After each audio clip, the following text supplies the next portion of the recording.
Hello everyone, welcome back to my channel. तो आज हम करेंगे केमिस्ट्री के important topic BSc third semester के। ठीक है, तो ये इम्पॉर्टेंट टॉपिक होते हैं जो ज़रूरी होते हैं एग्ज़ाम में करने, इनको आप बिल्कुल स्किप ना करके जाएं। यूनिट 1 का इम्पॉर्टेंट टॉपिक आता है आपका रेट ऑफ रिएक्शन। ठीक है, रेट ऑफ रिएक्शन, एक सेकेंड, हाँ इसमें रेट ऑफ रिएक्शन दे रखी है, फर्स्ट सेकेंड 0 ऐसे, तो वो आपको पढ़ के जानिए। सेकंड मोस्ट इम्पॉर्टेंट होते हैं आरएनए सिक्वेशन, कोलिजन थ्योरी इम्पॉर्टेंट है। ठीक है, लॉन्ग में दे सकते हैं। और सेकंड यूनिट में आपका आता है ले चैटलर प्रिंसिपल, जो कि इम्पॉर्टेंट है, वेंट ऑफ आइसोथर्म और कैल्यूसियस क्लेफिगॉन। मैं आपको ये सारे टॉपिक अलग से प्रोवाइड करूँगी इनके अलग अलग लेक्चर, तो प्लीज़ सब्सक्राइब कर लीजिए मोर अपडेट के लिए। थर्ड आती है आपकी water system, sulphur system, lead sulphur system. ये 3 सिस्टम हैं जो कि आपके इम्पॉर्टेंट है। इसमें से एग्जामिनर तीनों में से एक ज़रूर देता है। ठीक है, मोस्टली सल्फर या वाटर सिस्टम आता है।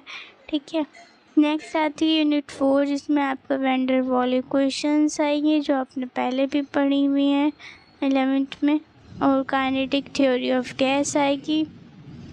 ठीक है, ये 2 इम्पॉर्टेंट टॉपिक हैं आपके। नेक्स्ट आती है आपकी इंटरमॉलिक्यूलर फोर्सेस ऑफ अट्रैक्शन, पूछ सकते हैं आपसे। ठीक है, उसमें डिफरेंस पूछ सकते हैं, कोलाइड्स में क्लासिफिकेशन पूछ सकते हैं। ठीक है, तो ये आपके 2 इम्पॉर्टेंट टॉपिक हो गए 5th यूनिट के।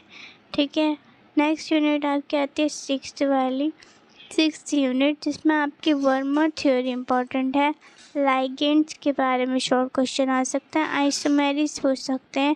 ठीक है, आइसोमेरिस में डिफरेंट पूछ सकते हैं। तो इसमें आपको ना मोस्ट इम्पॉर्टेंट टॉपिक की मैंने वीडियोस प्रोवाइड करी हुई हैं, आप जाके प्लेलिस्ट में चेक कर लेना चैनल में। चिलेट आपका शॉर्ट क्वेश्चन में पूछ सकते हैं। ठीक है, नेक्स्ट आती है यूनिट 7, जिसमें क्रिस्टल फील्ड थ्योरी लॉन्ग में पूछ सकते हैं, थर्मोडाइनमिक्स पूछ सकते हैं, valence bond theory most important है, आएगा ही। ठीक है, तो ये आपके इम्पॉर्टेंट टॉपिक हैं जो आप बिल्कुल स्किप ना करके जाएं। ठीक है, मैंने जूलॉजी की प्रोवाइड कर दी है, तो आप वो डिस्क्रिप्शन में चेक कर लीजिए। ठीक है, नेक्स्ट आती है डी ट्रांजिशन, यूनिट 8 में डी ट्रांजिशन इम्पॉर्टेंट है, और स्पेक्ट्रोस्कोपिक ग्राउंड, स्पेक्ट्रोकेमिकल सीरीज और एलएस कपलिंग तो आता ही आता है। ठीक है, तो ये आपके मोस्ट इम्पॉर्टेंट टॉपिक थे जिन्हें आप बिल्कुल स्किप ना करें।